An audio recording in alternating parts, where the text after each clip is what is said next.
San Ignacio is a renovation and addition project to a house located in the state of Nayarit in Mexico.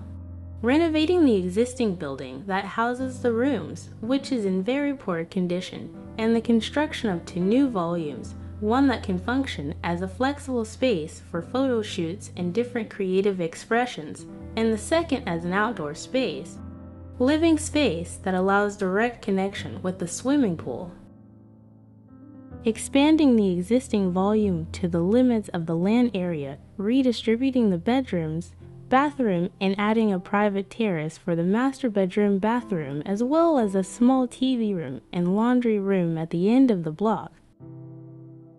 Central room configuration, placing the pool in the middle of the plot with the existing volume to the north and 2 new volumes on the sides.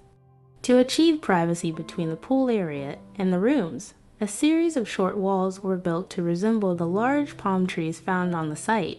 These walls also form a porch with a bamboo roof that bathes the white walls in shadow.